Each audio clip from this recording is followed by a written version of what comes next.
और मित्रों, इस वक्त की बहुत ही बड़ी खबर ओपीएस को लेकर आ रही है। जी हाँ दोस्तों, सभी कर्मचारी चाहते हैं कि उनको ओपीएस का फायदा दिया जाए।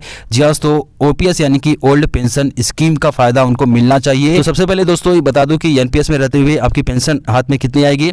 पहले थोड़ा समझा दूं कि आपकी जो बेसिक होती है इस समय जो कर्मचारी है तो उनकी बेसिक जो होती है और डीए, बेसिक और डीए को जोड़ा जाता है और टोटल करके उसका जो 10% अमाउंट है वो काटा जाता है और वो आपके एनपीएस खाते में डाला जाता है। वहीं दोस्तों सरकार जो है 14% अमाउंट देती है, 10% आपका रहता है और सरकार का 14% दोनों को ऐड करके आपके एनपीएस खाते में जमा होता है।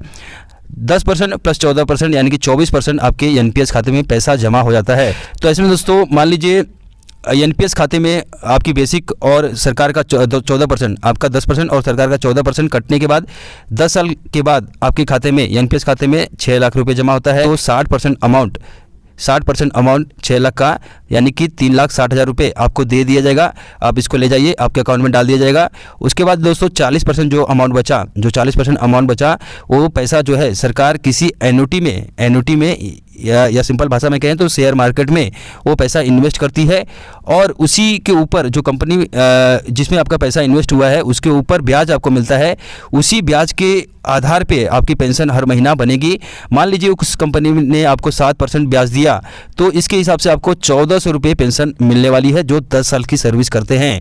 जी हाँ दोस्तों, 10 साल की सर्विस करने के बाद आपको पेंशन हाथ में कितनी आ रही है? 1,400 रुपये। जी हाँ दोस्तों, 1,400 रुपये आ रही है एनपीएस में रहते हैं तो। वहीं दोस्तों अगर आप ओपीएस से रिटायर होते हैं 10 साल की सर्विस करके, ओपीएस से 10 साल की सर्विस करके रिटायर होते हैं तो आपकी जो अंतिम बेसिक पे है, अंतिम बेसिक पे मान लीजिए 30,000 रुपये है। तो ऐसे में दोस्तों अंतिम बेसिक पे का आधा आपको मिलेगा 1,500 रुपये और उसके ऊपर डीए भी कैलकुलेट किया जाएगा और टोटल जोड़ के आपकी पेंशन बन जाएगी 26,400 रुपये।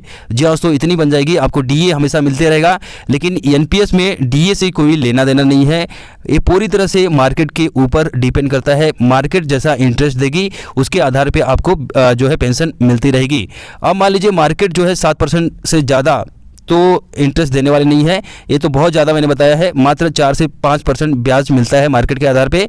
तो ऐसे में दोस्तों इससे भी कम आपकी पेंशन बनेगी। लेकिन जो ओल्ड पेंशन स्कीम में रहेंगे अगर आप 10 साल की सर्विस कर लेते हैं तो आपको इतना पेंशन मिलेगा 26,400 रुपये।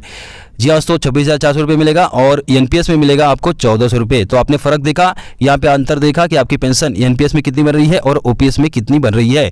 वहीं दोस्तों बात कर लेते हैं जो 15 साल की सर्विस करके रिटायर होते हैं। जी हाँ दोस्तों, 15 साल की सर्विस करके अगर आप एनपीएस से रिटायर होते हैं तो आपके एनपीएस खाते में मान लीजिए 10 लाख रुपए जमा हुआ तो 6 लाख रुपए आपको दे दिया जाएगा। आप उसका जो भी करना है कीजिए और इसके ऊपर आप टैक्स भी आपको भरना है तो टैक्स काट के आपको मिलेगा। ये टैक्स काट के मिलेगा, ये पूरा का पूरा 6 लाख नहीं मिलेगा, ये टैक्स काट के मिलेगा। उसके बाद दोस्तों 40% अमाउंट जो है सरकार ले लेगी, सरकार अपने पास रखेगी और उसको किसी इन्वेस्टमेंट कंपनी में इन्वेस्ट करेगी और उसके ऊपर जो आपको ब्याज मिलेगा उसके आधार पर आपकी पेंशन तय होगी। तो मात्र कितनी मिलेगी आपको? 2,400 रुपये पेंशन मिलेगी अब 15 साल की सर्विस करने के बाद।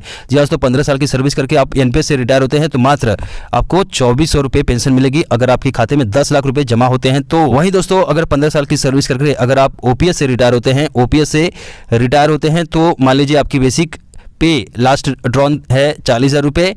40,000 रुपये का आधा बेसिक पेंशन हो गई आपकी और इसके ऊपर डीए कैलकुलेट किया जाएगा और टोटल जोड़ के आपको पेंशन हर महीना प्रोवाइड की जाएगी।